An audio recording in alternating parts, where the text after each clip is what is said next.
Sementara circle pertama, pejuang-pejuang di sana, mereka berkorban darah dan nyawa, maka kita tidak melakukan seperti itu, tapi kita melakukan supply and support, berusaha menyatukan kaum muslimin.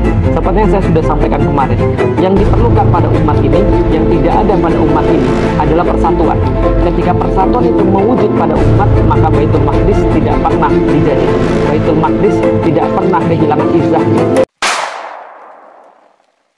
3, 2, 1.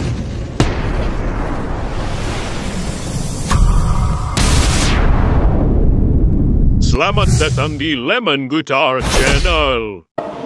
Assalamualaikum warahmatullahi wabarakatuh, teman-teman sekalian.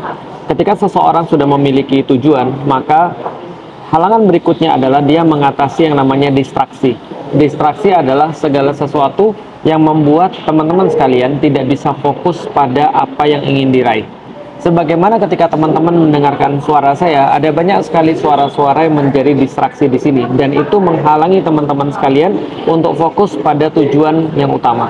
Begitu pula ketika kita peduli dengan permasalahan Palestina, peduli pada permasalahan Baitul Maqdis, terutama pada saudara-saudara kita yang sekarang sedang terjajah dan sedang dibantai di Gaza. Maka tujuan kita adalah membebaskan Baitul Maqdis, membebaskan Masjidil Aqsa. Tapi tentu saja ketika kita sudah berfokus pada tujuan, mulai muncul yang namanya distraksi atau segala sesuatu yang mengalihkan kita daripada tujuan-tujuan yang kita tuju itu. Dan distraksi ini teman-teman sekalian hanya ada pada orang-orang yang sudah berazam pada tujuan, dan tidak pernah ada pada orang-orang yang belum punya tujuan. Kenapa? Karena orang-orang yang belum punya tujuan senantiasa akan terdistraksi. Tapi orang-orang yang punya tujuan akan muncul distraksi yang akan menghalangi dia untuk mencapai tujuannya itu. Misal, kalau kita lihat pada orang-orang yang memperhatikan permasalahan Palestina atau memperhatikan permasalahan Baitul Maqdis, maka distraksi yang muncul adalah bagaimana mempertahankan ukhuwah, bagaimana mempertahankan persatuan. Maka muncullah distraksi-distraksi untuk melemahkan perjuangan orang-orang yang peduli pada Palestina.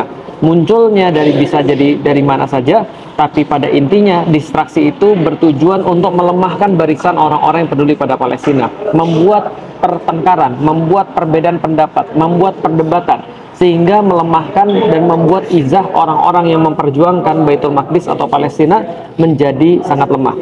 Distraksi-distraksi ini juga muncul ketika kita lihat misalnya ketika terjadi serangan Iran terhadap Israel.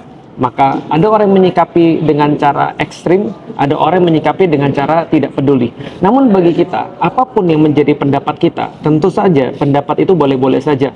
Maka kita sudah tahu di dalam Islam, ketika kita memiliki satu pendapat dan pendapat itu berdasarkan atas pendapat Islam, maka pendapat itu bukan pendapat yang salah, tapi pendapat yang bisa dipakai. Maka kalau ada orang-orang yang menyatakan kepada kita, hati-hati, bisa jadi ada udang di balik batu, dan itu adalah pendapat Islami, maka itu adalah sesuatu yang boleh-boleh saja. Tentu saja ketika ada juga pendapat yang mengatakan nggak apa-apa, yang penting Israel disibukkan dengan serangan daripada Iran sehingga bisa melemahkan atau bisa mengalihkan serangan mereka pada saudara-saudara kita yang ada di Gaza, itu pun juga boleh saja. Atau ada yang mengatakan bodoh amat, gua nggak peduli, yang penting gua senang ketika ada orang yang nyerang Israel, itu pun juga boleh-boleh saja. Karena semua pendapat yang berdasarkan pendapat Islami tentu saja boleh kita terima.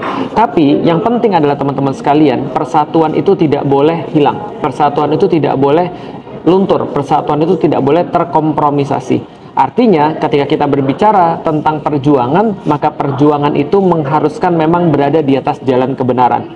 Meskipun pembelaan dan kecenderungan itu tidak harus berdasarkan kebenaran, cuma bisa berdasarkan kebaikan misalnya, maka kita tentu saja tetap respect ketika ada kaum LGBT, ada orang-orang yang bukan muslim, bahkan ada orang-orang yang selama ini menentang dakwah, tiba-tiba mereka berpihak kepada Palestina dan mendukung Palestina, tentu saja kita respect.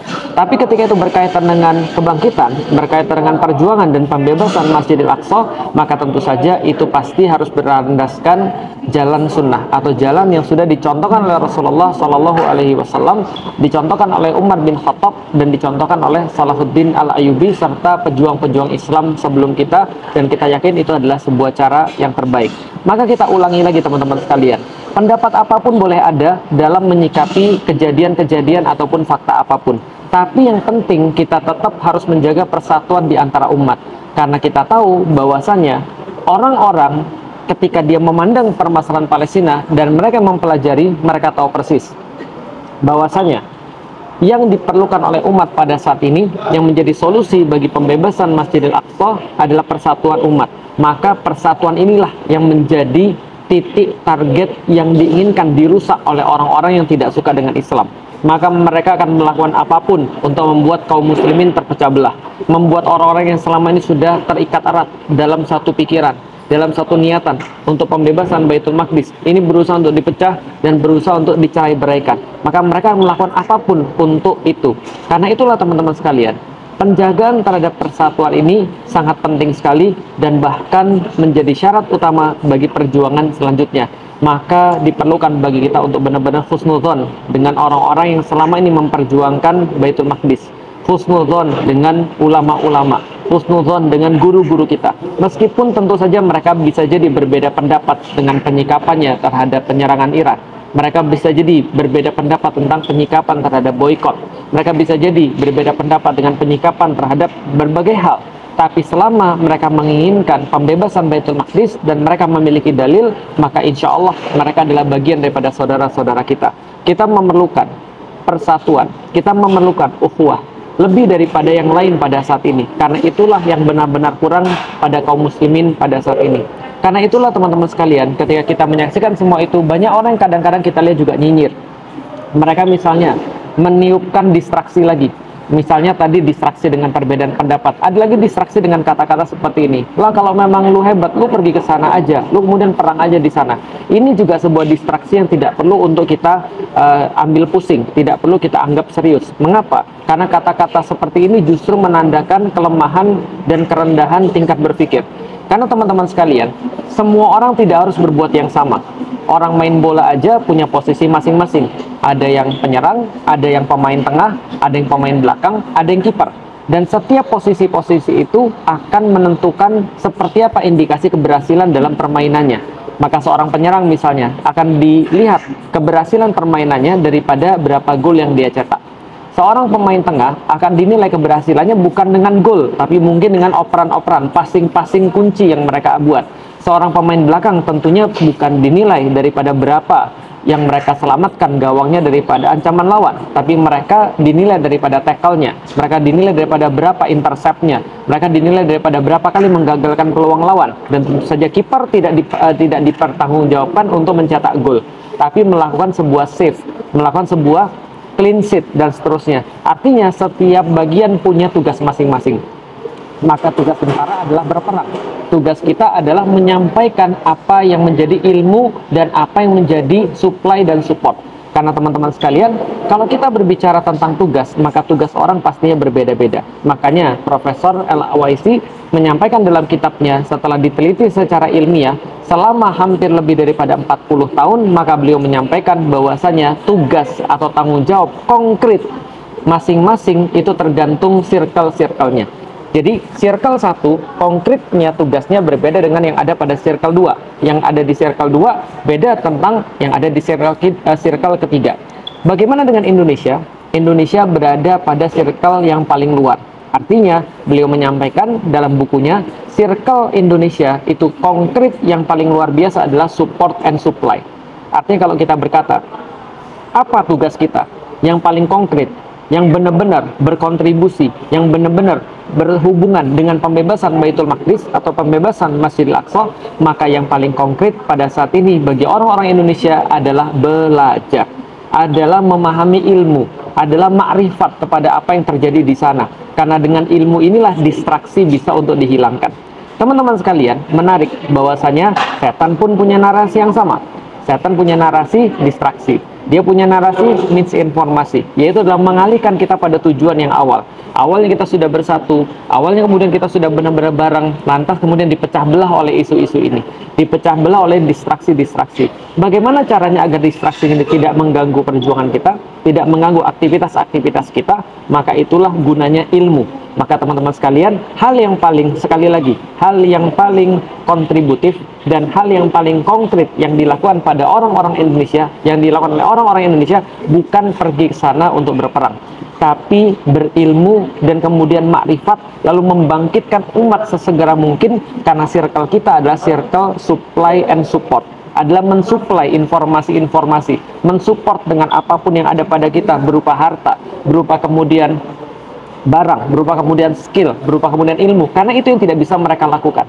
Sementara circle pertama, pejuang-pejuang di sana, mereka berkorban darah dan nyawa, maka kita tidak melakukan seperti itu, tapi kita melakukan supply and support, berusaha menyatukan kaum muslimin. Seperti yang saya sudah sampaikan kemarin, yang diperlukan pada umat ini, yang tidak ada pada umat ini, adalah persatuan.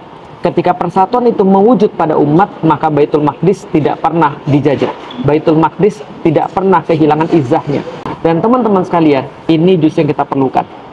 Karena kalau selama ini kita bisa melebarkan sebuah solidaritas sampai ke bagian kemanusiaan, apalagi solidaritas agama, ini mesti lebih kuat daripada solidaritas kemanusiaan. Kalau kita bisa menerima orang-orang misalnya yang dulunya tidak seidi dengan kita, yang mungkin masih bermaksiat, yang mungkin mereka dulunya memerangi Islam, tapi karena solidaritas masalah Palestina, hanya karena masalah kemanusiaan, ikatan kemanusiaan, kita bisa bersatu. Apatah lagi kita bersatu dalam ikatan ukhuwah atau ikatan keislaman. Ini yang diperlukan. Hati-hati, jangan sampai ke distract, fokus tetap pada Palestina.